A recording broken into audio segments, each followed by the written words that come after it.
presently chilling with the Cobra Starship, live and direct. How you guys doing today? Good, man. Present yourselves, please. I'm Ryland. I'm Gabe. How you guys doing today? Good. I'm good, thank you. So I know you guys released your last album in 2011. Tell us what the vibe and the energy was. 'Cause I feel when I listen to your music, it touches a lot of genres. Yeah, we jumped around a lot on that record. Recorded it in New York City, where we live. That's kind of why we went a little crazy, I feel like. Yeah. Got a great studio on the ground floor of Gabe's apartment. Okay. Shh, don't tell me where it's at, man. Yeah. Where my apartment is. All right. No, we had, like, I mean, you don't understand what a privilege it was to have our own studio, and that's why we really got a chance to experiment with so many different sounds and like so many different styles, and that's something for us, like with Cobras, we always just wanted to like have the liberty to just mess around with anything, and we really got the chance to do that on this record. Tell us about your latest single, Number One Night. Talk about that single. Yo, so the first thing I'm going to tell you about that single is the naming of that song, okay? So that's a song we did with Ryan Tedder, and Ryan Tedder had that spelling for it. He had that concept of one night, one N-I-T-E, right?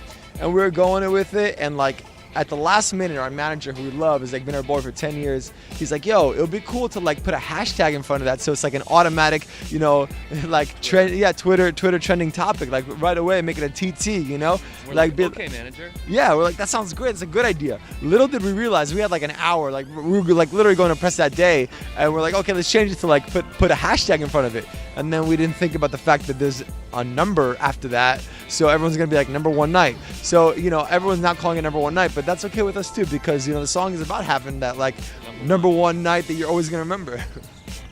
So I was studying your music today, and Make Me Feel 61 million YouTube hits. That's it. That's it. Only 61 million.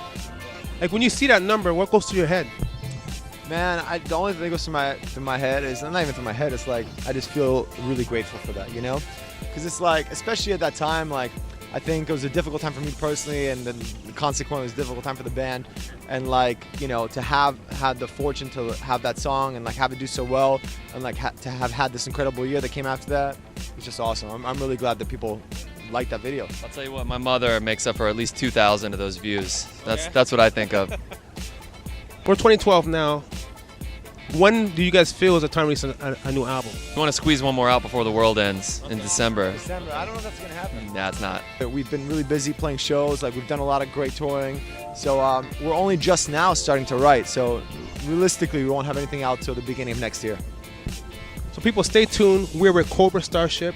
We're going to continue talking to these guys later on in the show. Nous sommes de retour. We are back with Cobra Starship.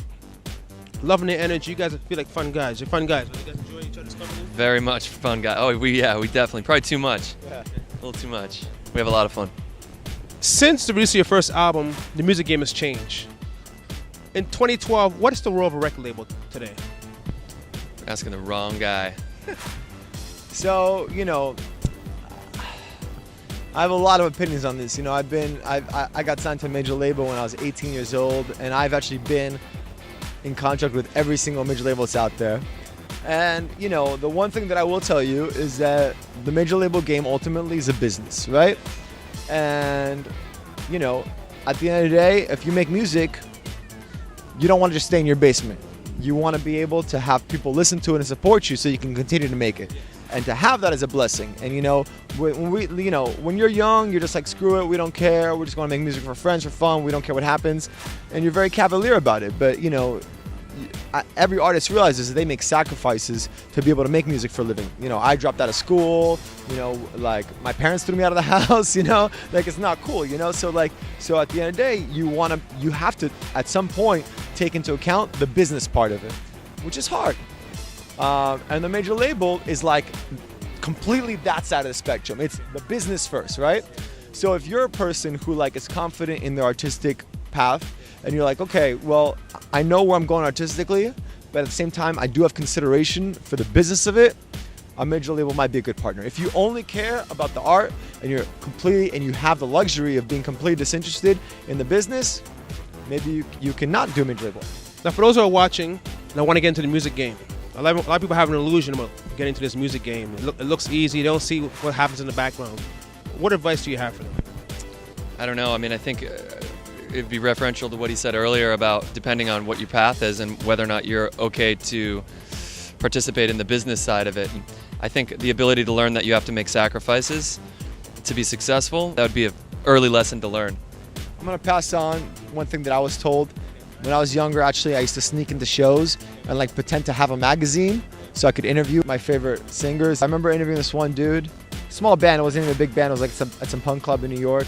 And he said to me, he's like, I was never a good singer, I was never a good musician, but I really had a lot of passion for what I did. And eventually, if you keep banging at it, something good will come out, you know? And that's the best thing I could say. The only thing you need to like make in this business is to have a lot of heart. Because if you have a lot of heart, you'll figure it out. Hey, I want to thank you guys, man. Great interview. You know what I mean? And I want to say to people, I'm not short. I'm 6'1", he's 6'6", he's 6'4". That's why I look short today. All right? Yeah, yo, I'm 6'4.5". 6'4.5", I'm sorry. I'm 6'1.5". Take care, people.